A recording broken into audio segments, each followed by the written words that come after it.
Perfect. Thank you, Logan. Live stream's on. Okay, thanks, Logan. Well, welcome everybody to today's Southside Network Authority meeting.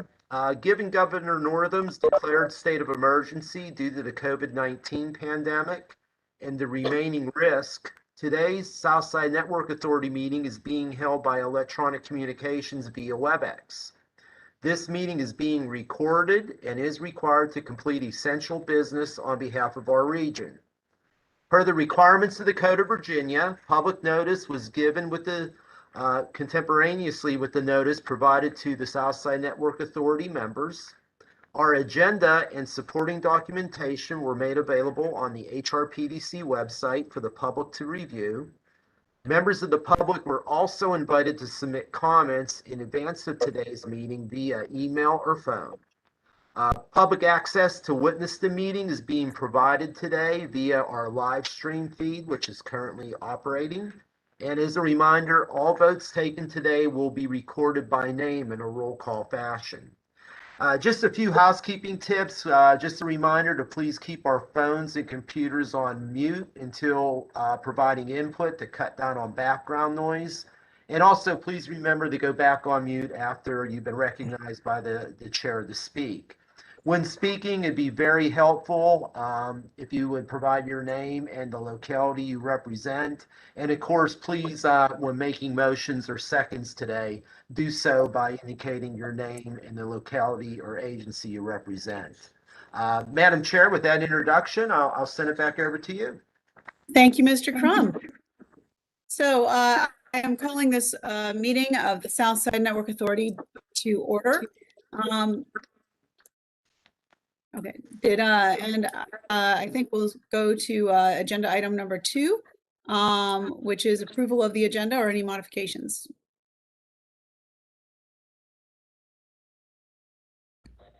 Mr. Crum? Yes, so Madam Chair, if we could call for a motion and a second for approval of the agenda. So moved. Thank you, Ms. McClellan. Do I have a second? Second. Thank you, Mr. Moore. All right. Mr. Crum? So upon motion by Ms. McClellan from Norfolk, second by Mr. Moore from Suffolk, we have a proposed action to approve today's agenda. We'll go by roll call. Ms. Vitale? Yes. Ms. McClellan? Yes, and just a point of order and question. Is this also our roll call for attendance? Yes, so yes, and after I go down through the vote, what I planned on doing then was calling the roll of everybody that's on the WebEx. So okay, great. Yes. Thank you. Mr. Jones? Yes. Mr. Moore? Yes. Ms. Wilson?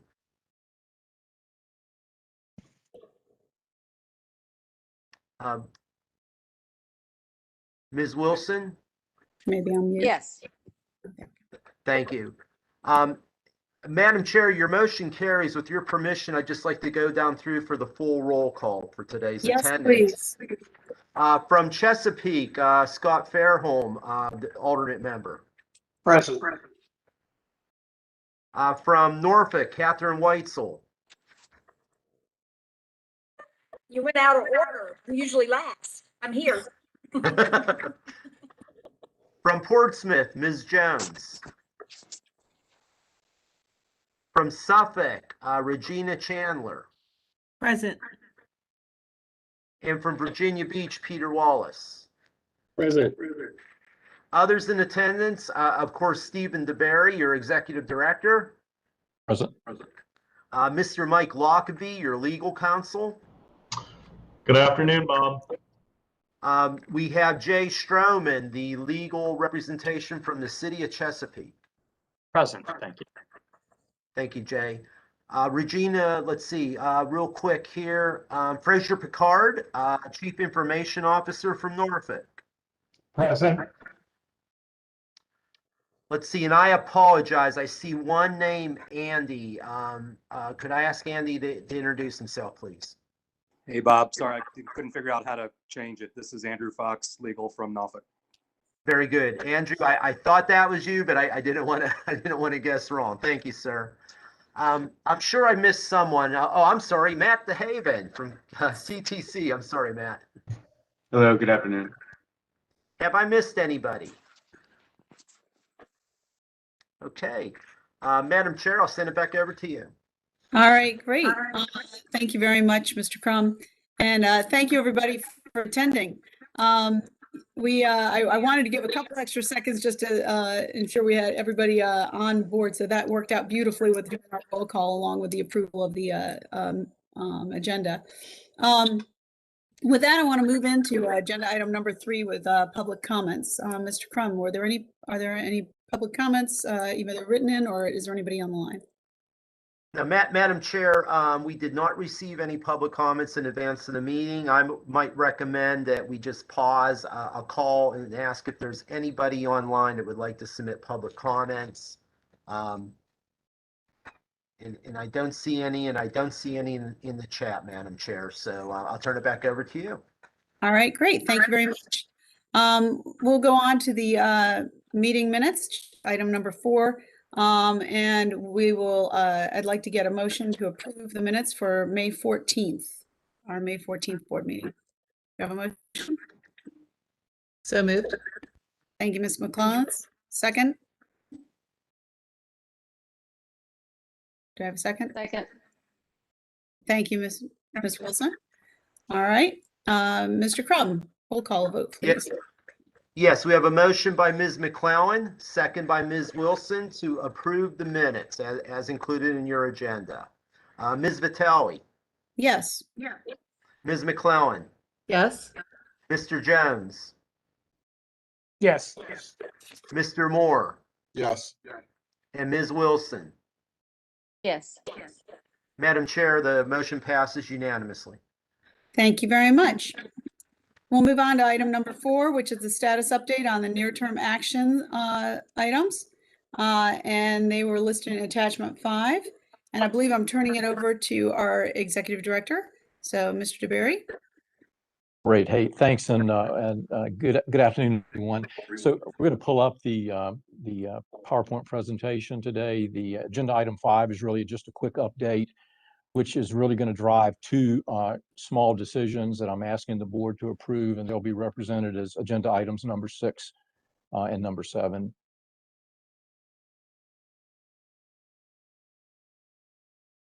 Okay. Okay. And I asked it, did that come up okay, Stephen? Thank you. It did. We just have to go to the second slide. Agenda. Next slide. Okay, great. So again, good afternoon, team. This afternoon, I'd like to review the current status of our near-term effort. The project includes 2 proposed changes. We're proposing a change in the timeline for the construction and maintenance IFB issue date with an addition of an accompanying financing RFP. And also, I'm going to be asking you to make a small change to the proposed fiscal year 22 budget. These 2 items are items 6 and 7. And then as we near the end, I'd like to lead another discussion discussing financing avenues, sources of money, ARP, and things like that. So let's go to the next slide, the projected timeline. As you recall, I issued a construction qualification RFP, and the purpose of this RFP was to identify the most qualified candidates out there who might, with successful experience in construction of fiber projects like our fiber ring. This is one of the initial steps that would lead ultimately to an IFB for construction, which was one tier of our dual path strategy, which also included a P3. I'm happy to say at this stage, the review team has finished the evaluation of the 9 responses that we received, in the process of collating those and putting them in a matrix so that we can do one last quick look to make sure we can deconflict any issues. And there might be a couple of questions that we need to ask to proposed vendors, but we made really quick and good progress on that. The second item is the municipal financial advisor. As you recall, we stated we needed an honest broker, someone that when we began to review the IFB for construction and maintenance and the P3, they would help us walk through the process of looking at the dollars and cents, if you will, and the strategy and best practices. I'm also happy to say that the review committee has completed a review of we did receive 3 responses. I'm in the process of reconciling those now. As we talked about last time, we did issue the P3 RFP. It was issued on May 20th, just after our last board meeting, and responses are due 24 August. As you recall, we gave responders 90 days because this is a pretty complicated process, and we've asked them for a lot. We've clearly identified the authority's strategies and desires, and so we're eagerly waiting those responses.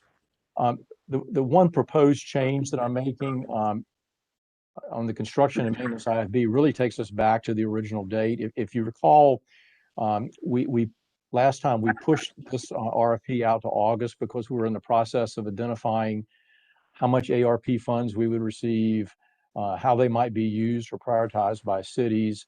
That process is ongoing, but if you'll recall in the minutes, one of the questions Mr. Jones asked if there was any way that we could pull forward this particular IFB so we could get an early start comparing with P3. Mr. Lockaby at the time, we said we really wanted to hold true to have to release this. We'd like to have pretty firm construction dollars available, but you asked us to look at that. So Mr. Lockaby, Mr. DeHaven, and I went back and looked at the process. What we're proposing is to release the construction IFB and simultaneously release a financing RFP. And the reason we're doing that, we're looking for potential partners on just the construction side, which will help us really present an apples to apples comparison with the P3. And so, the reality is, let's say the cities are able to provide ARP dollars or other dollars.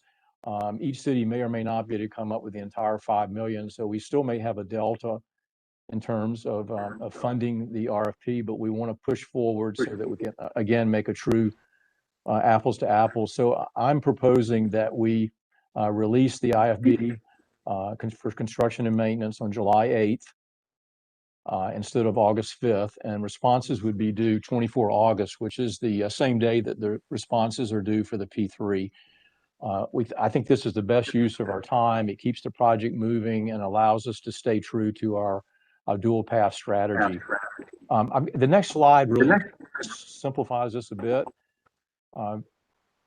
Really, the next month or so, the staff will be working on looking at RFPs, grading RFPs, reviewing vendors. But what you can see that we're proposing here is, okay, we've released and received the construction and maintenance pre-qualification, and we're reviewing those. What we're proposing, and you see in this July timeline, is issuing the RFP, the IFB for construction and financing. And then you'll see that the responses coalesce around the end of August. And I wanted to concentrate just on timeline now rather than construction. And you can see we really need, there's about a 2-month window, late October or early November, where I believe we will have enough information to make a decision going forward, whether we build and construct and fund the fiber ring with a combination of city, regional dollars, ARP funds, other things, or we go P3. If I were to push this timeline out another 18 months, there still is considerable amount of negotiation that would have to occur with any P3 partners. But at this stage, I wanted to just kind of show you that I think the path I'm proposing will get us to a decision point, which we really need to get to that point sooner. So I'm going to pause there just for a second. That's the gist of the major change for our request for proposal process. And Chair, I had a question. Yes, Ms. McCollum? Stephen, I agree with how you've correlated this. I think this makes a lot of sense so that we can really compare at the same time. I'm wondering though, on the top portion, we've got construction and maintenance, the financing piece. there isn't anything related to an RFP for the marketing and management of the ring. And in order to truly be an apples to apples comparison, it seems to me that should be factored in as we're considering a P3. So in other words, we know how much it would cost us to construct it and for somebody to maintain it. Is that maintenance piece also include the marketing piece as well as separate? No, ma'am. It would, one of the conversations we've had, and this is certainly something we can do if it's a desire of the authority, is until we choose a path, the marketing and the whole financing approach is going to be driven by which of the dual paths we take. Matt, to help on that, you've seen this process before. It's certainly something we can do. Can you give any pros or cons for the authority?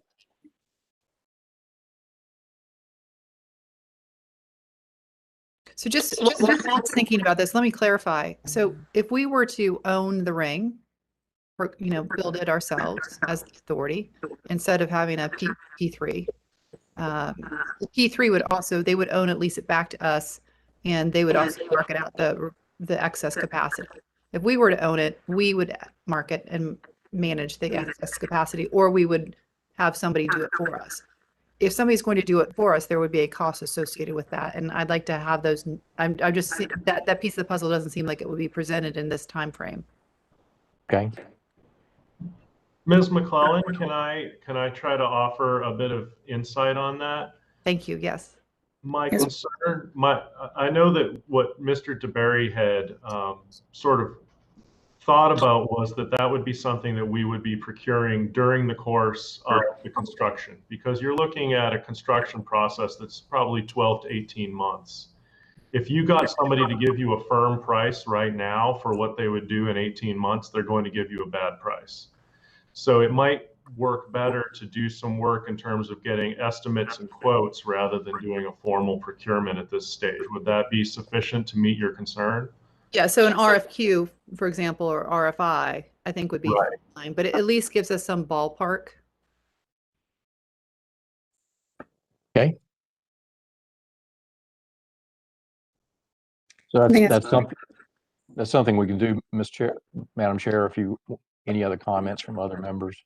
Yeah, I think that's something that's a great idea, just to do it as an RFI, because I know that we've talked about that before, about the fact that, we want to have a firm quote, but I think that's a good alternative. Any other comments or questions?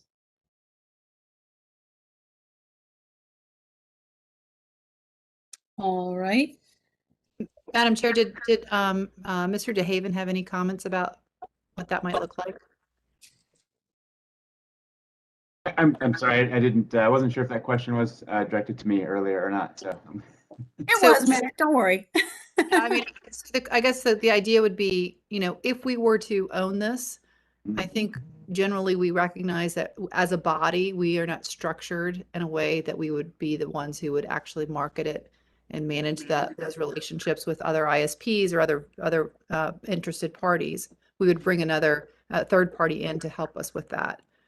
Yeah, I think that's right. At least this first step in each track is really focused on comparing the implementation options around the network and less around the operations side, in part because honestly, we don't know what's going to come back from the private sector in terms of what a P3 would look like. I think we all have our ideas of what that might look like, but there is no guarantee or no set parameters that suggest there wouldn't be some portion of the network set aside for even in a P3 option for the authority to operate on its own and perhaps even lease dark fiber on its own. They're not necessarily mutually exclusive, is what I'm saying with that. So it could be that that there would be a need for a marketing partner in either case, or a marketing contractor, I should say, in either case. But no, at this stage, what we're focused on on both both tracks is really around what that implementation and ownership of the network looks like, and the basic maintenance of the infrastructure. But I like the approach that Mike brought up as well, in terms of looking at what I think we can provide estimates and look at what those marketing costs are going to look like, so we can do some comparisons between the two solutions.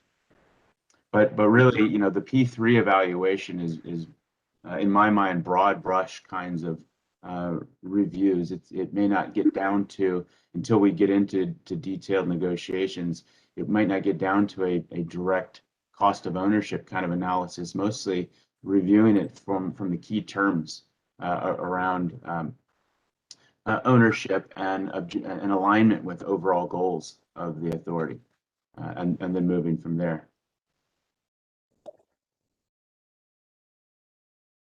So that's excellent. We have $50,000 set aside in the FY22 budget for marketing and communication. So we'll be covered there.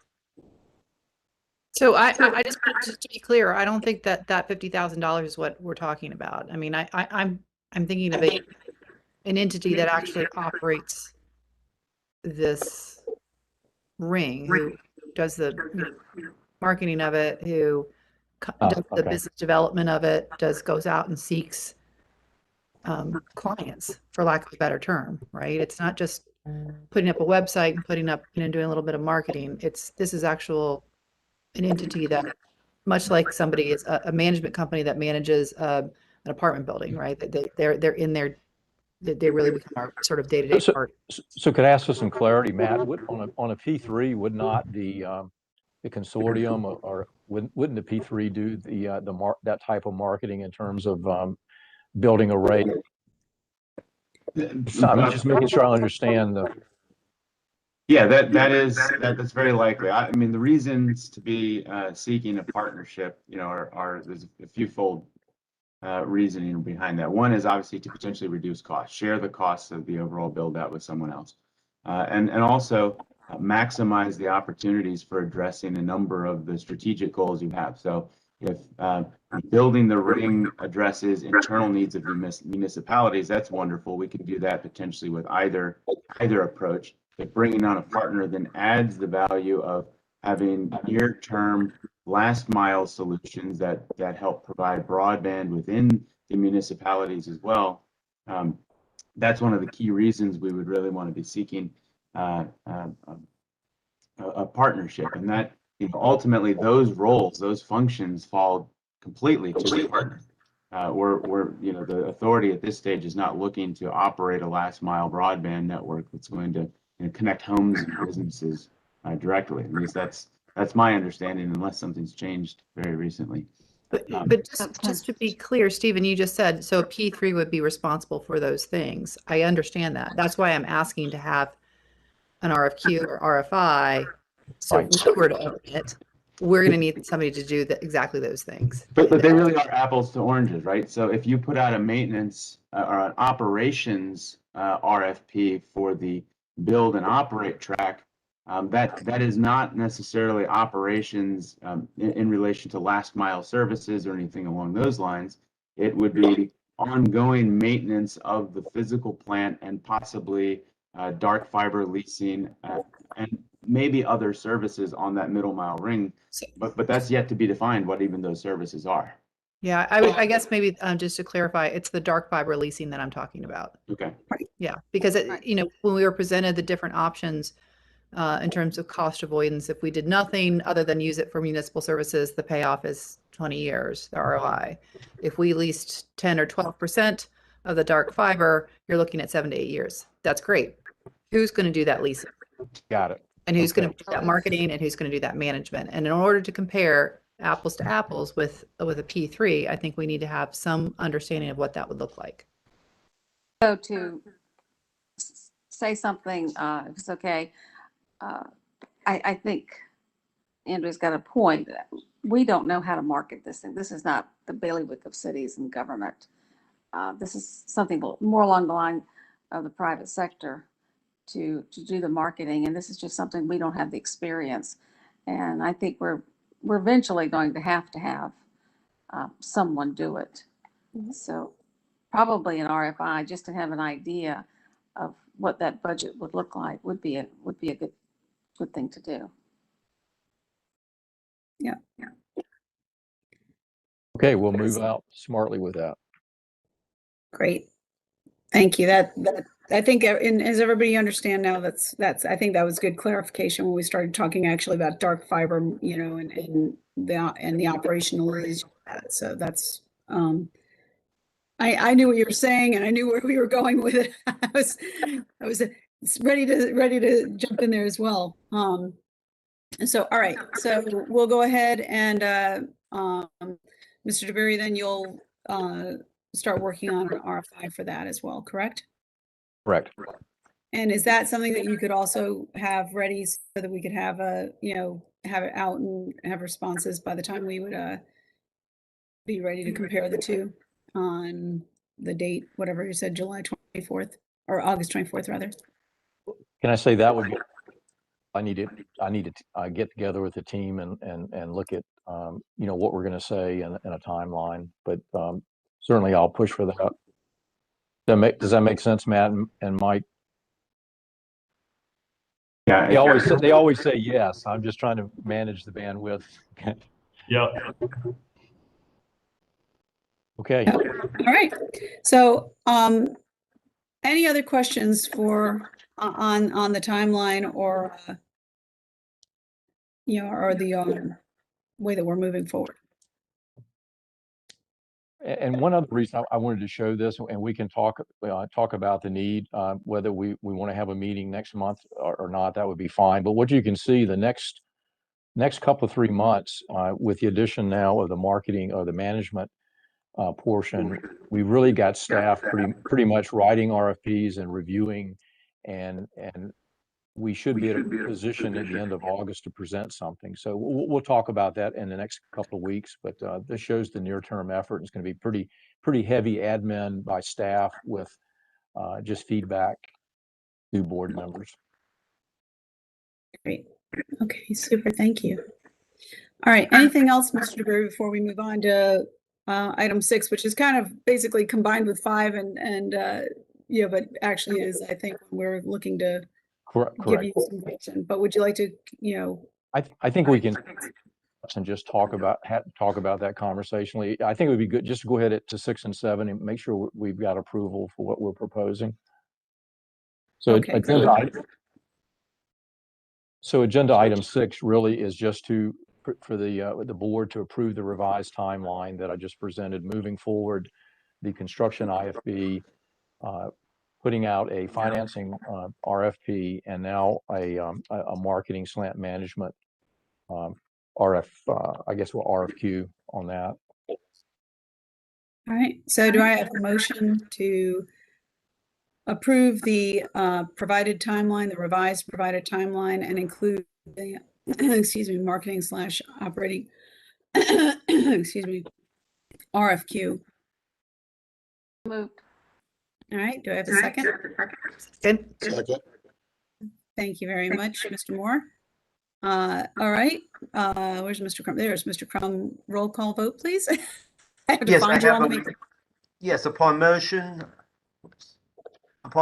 by Ms. Wilson, second by Mr. Moore, we have a vote for the SNA board to approve the proposed change in the near-term actions to release a construction and maintenance invitation for bid, a companion financing request for proposals, and in addition, an RFI for the marketing and maintenance services, or marketing and management services, my apology. Mr. I think that was an RFQ, not an RFI. My apologies, RFQ, thank you. So we'll go by roll call. Ms. Vitale? Yes. Ms. McClellan? Yes. Mr. Jones? Yes. Mr. Moore? Yes. And Ms. Wilson? Aye. Madam Chair, the motion passes unanimously. Thank you. Thank you very much.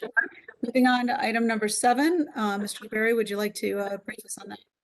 Sure, we're going to pull up a quick slide that shows the proposed FY22 budget. This has already been approved, but so some good news, I think, here. So what I'm proposing, in addition, the $316,000 budget, and we'll send out invoices to the cities, but so it's about $63,300 per city. But what I'm proposing is that we're going to have FY21 retained earnings carried forward of approximately $368,884, give or take a couple of dollars. And this really was generated through unobligated 21 expenses, primary design and follow-on contract action. CTC came in well under our budget.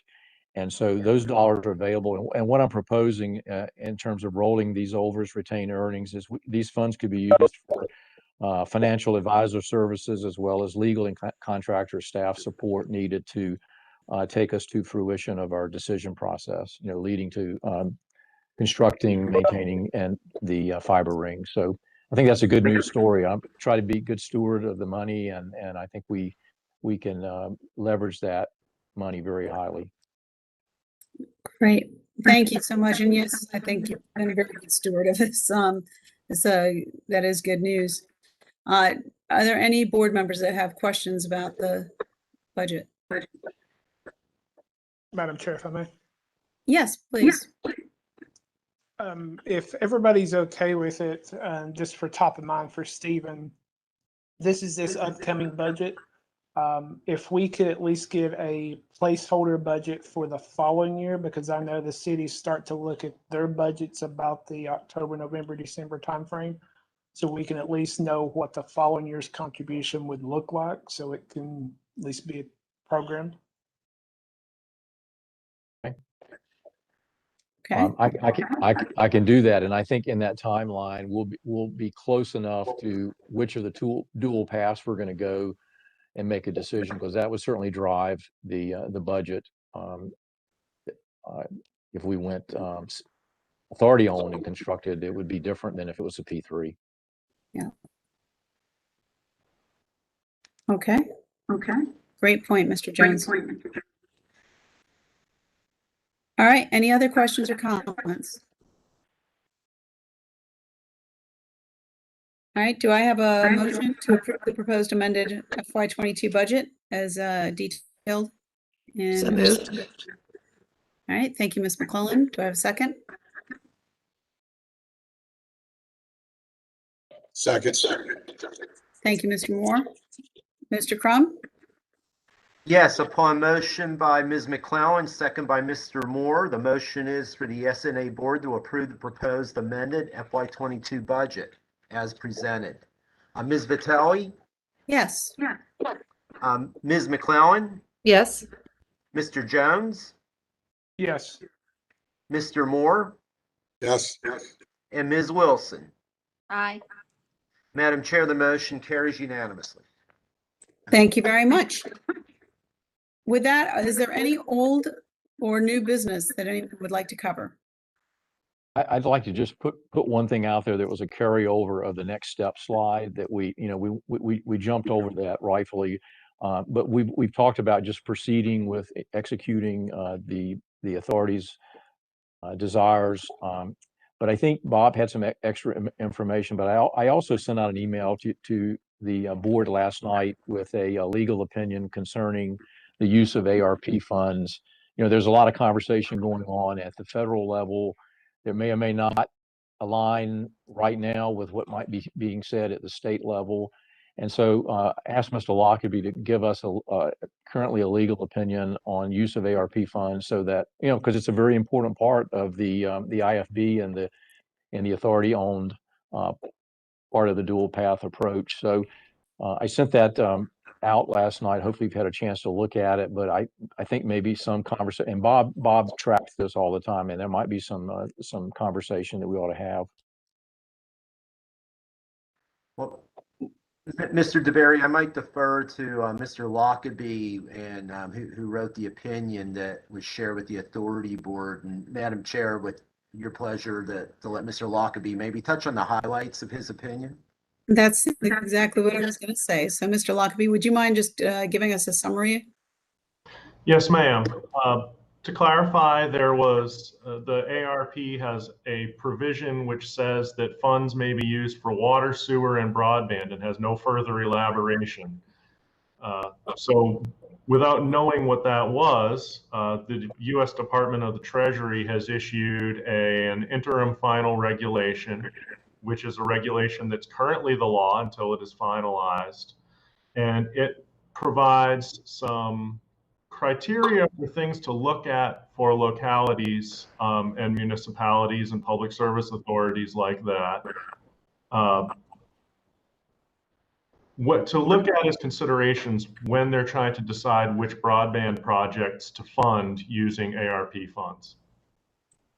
And I concluded that ARP funds can be used for the regional connectivity ring as it's currently contemplated, as well as it could be used as part of a contribution to the capital requirement for a P3 type project if we decided to use those funds in order to have greater flexibility in terms of other trade-offs within that negotiation. So my conclusion was that it can be used for this project. I had certain suggestions for what we might do in order to make our project ideas dovetail even better with ARP, but we're certainly well within the core area of what Congress and the Department of the Treasury intended ARP funds to be used for. Great. Thank you so much, Mr. Lockerbie. Does anyone have any questions or comments on that? I do appreciate that we did take a look at that. It was a question that we were having here in Suffolk on, as we looked at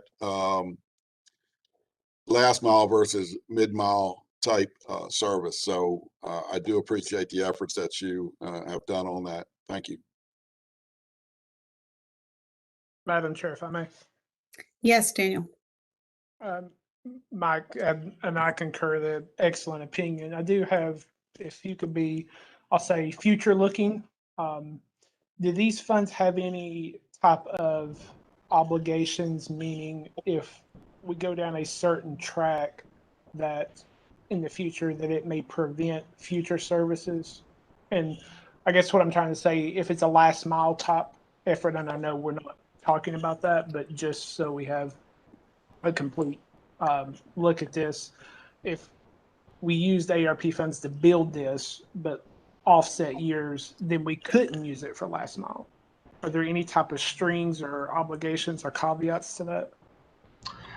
Actually, Mr. Jones, it's kind of the opposite of what you just said. We should have our efforts oriented toward enabling last mile providing. That is one of the criteria that Treasury has said is you either need to have a last mile component or you need to be directly oriented toward that.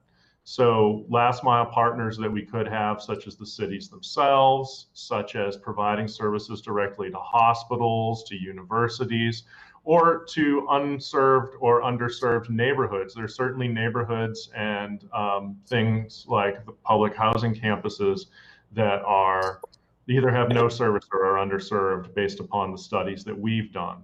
So these are certainly opportunities for us to enable service to those that doesn't currently exist or isn't currently profitable for others to provide. If we were oriented at this point toward just providing services so that people could do long distance transport from the oceanic cables to Ashburn, let's say, that would be an entirely different conversation and might give me more heartburn with respect to ARP. But given our orientation toward enabling more lower cost and better last mile service, this falls well within the ARP scope. Perfect, thanks. Any other questions?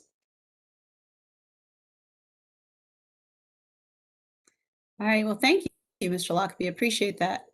Mr. DeBerry, was there anything else that you wanted to cover under next steps or going forward that would be considered old or new business, I suppose? No, just a thanks to the team members who reviewed the RFPs on their second 40 or third 40 of the week. I'm not sure. Everybody was kind of blurry-eyed, but so we've got some more work to do, and we'll reconcile those and come back to the board with where we are on that. Yeah, and I add my appreciation for that. I know that's a lot, of work that we've, to go in addition to everyone's additional job, their normal job. So thank you so much for everybody, and especially the team here, Mr. DeHaven, Mr. Lockerbie, and, you, Stephen. It's really, you just are doing such a great job. We really appreciate that. All right, Mr. Cohen? I just want to get a status update. There was a ad hoc committee formed at the end of the last meeting. I know that Catherine Whitesell volunteered for that, talking about what the breakup by city would look like in terms of the cost. So it's not soup yet, but what we've talked and we've met, we've developed a cost sharing matrix that we need to have a little bit more conversation, and then I can share it with the board. But we do have a breakout by an even split, municipal borders, which are direct costs, fiber miles, and population. We just haven't had a chance to review it in the level we need to present to the board. Okay, thank you for that status update. That sounds like you're on a good track. Oh. Any other comments? And Mr. Crum, as always, we thank you tremendously for everything that you do for this board. So what comments did you have? Yeah, if I may, first off, I just wanted to thank the board and maybe give a little context, if I may, Madam Chair. On a regular basis, we have outreach with the Virginia Economic Development Partnership for them to check in with us as a planning district commission of what's going on in our region, and for them to share with us what viewpoints they have about economic development in Hampton Roads. And is coincidentally, that debrief for this month was this morning. So this is very fresh on my mind. Wow. And I just wanted to say this to you all and thank you all as board members and your support of Mr. DeBerry and the team, because the things that you're doing such as this are on their radar.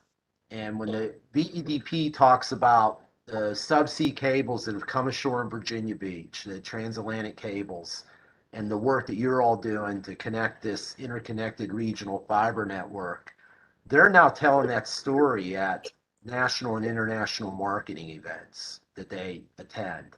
But what's exciting is, when they combine that with over $5 billion of transportation improvements that are under construction in this region, when they combine that with the offshore wind progress that's being made and the opportunities around PMT, Daniel, for the port to be a hub for that supply chain in our region to capitalize on those jobs, and even some of the collaboration we're doing around taking some of our economic development sites. By the end of the year, we're going to take 3 mega sites that are currently tier 2 sites, and they're going to become tier 2 economic development sites at a regional level. Those sites are in Hampton, Virginia Beach, and in Isle of Wight County. And then we're going to go in with another proposal to take more of them up that tier ladder. But my point, without going too much further, is just to say that VEDP is taking notice of the leadership of our elected officials here around these regional initiatives. And I really think it's going to pay dividends. So I just want to thank you all. The work you're doing has really got the folks in the State Economic Development Office excited. And I think it's going to pay dividends for us. So just wanted to give that, fresh off that meeting this morning, I thought I'd share some of that info. Well, thank you, Mr. Crum. That is good. Good to know. We're doing some good work here. I think that is, it's great to know that we're getting, visibility for that. So that's wonderful. Any other old or new business? All right. Well, I thank everybody for joining today. And of course, thank you to all the staff members that made this possible. Cynthia, everybody, Logan, really appreciate everything you all do, and look forward to seeing everybody. I guess we'll decide on whether or not we have a meeting next month, considering the timeline, or if we just reconvene, but more to come on that. Stephen? Yeah, correct. I think, the cost sharing model might be soup by then, so we could, I'll be in touch. Okay. Okay, good. All right. Well, then in that case, hope to see everybody next month. Thank you so much. Thank you. Thank you. We are Bye. adjourned.